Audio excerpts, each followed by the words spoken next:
Përshëndetje të gjithëve, mirë se erdhët në edicionin informativ të orës 17. Prokuroria Speciale ka ngritur akt akuzë kundër Fatmir Shehollit për spionazh dhe shantazh. Sipas akt akuzës, Sheholli dyshohet se si personi rekrutuar nga shërbimi informativ i Serbisë BIA, ka mbledhur dhe përcjell informacione për aktivitetet politike, sigurinë dhe institucionet e Kosovës. Ai po ashtu akuzohet se nga viti 2022 deri në dhjetor 2025 ka shantazhuar një person duke kërkuar mbi 13.000 euro dhe duke kërcënuar me publikimin e videove dhe informacioneve komprometuese. Rasti është dërguar në gjykatën themelore në Prishtinë, ndërsa Sheholli ndodhet në paraburgim.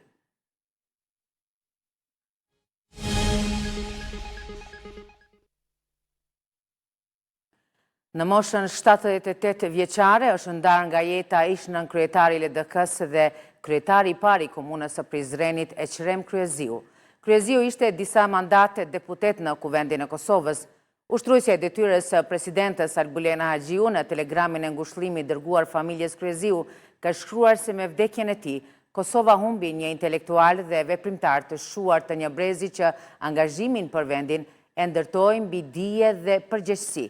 Kryeministri në detyrë Albin Kurti e vlerësoi Kryeziun si politikan në shërbim të Prizrenit dhe kontribues të rëndësishëm në arsime akademi, duke e cilësuar pjesë të një gjenerate që ju përkushtua vazhdimisht Kosovës, ndërsa kryetari i LDK-s Lumir Abdigjiku tha se Kosova humbi një intelektual të shuar dhe një prej figurave të rëndësishme të LDK-s.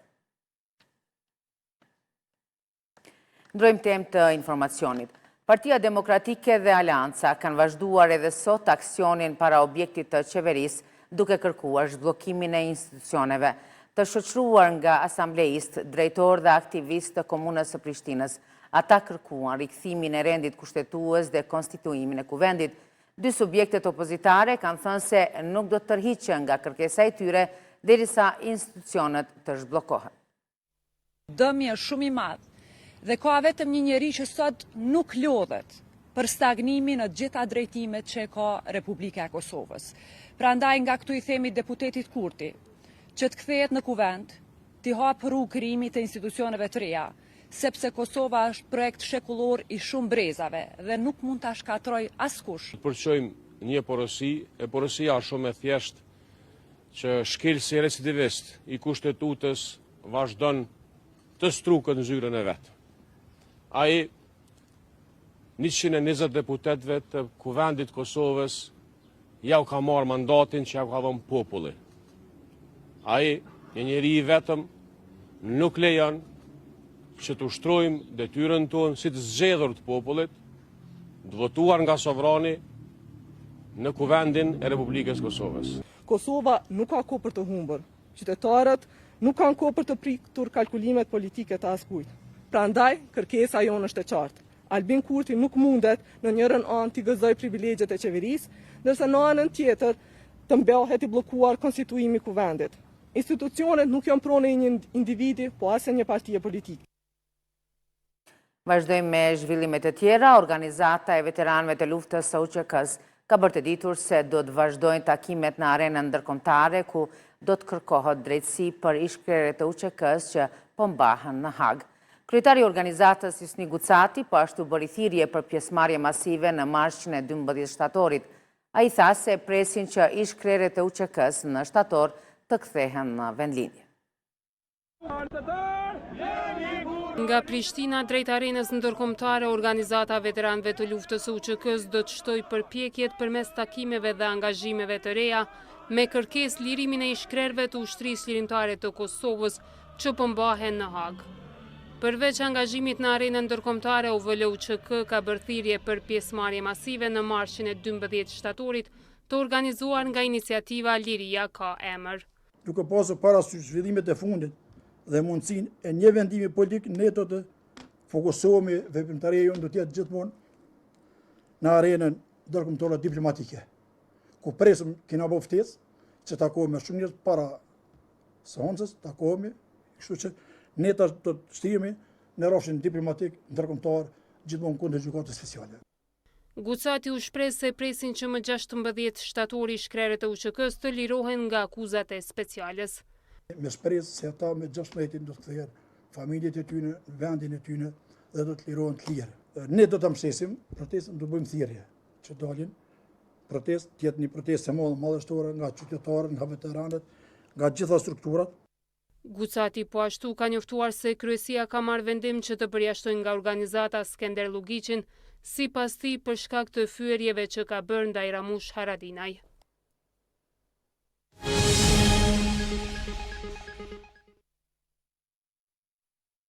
Sindikata e re e Kekut ka zhvilluar një aksion simbolik para zyrave të Kekut, Ministrisë së Ekonomisë dhe BSPK-s, duke kërkuar përgjegjësi për vdekjen e punëtorëve në vendin e punës.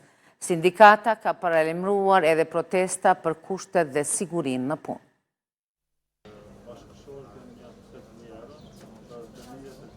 Këta janë 4 punëtorët e Kekut, të cilët humbën jetën që nga fillimi i këtij viti.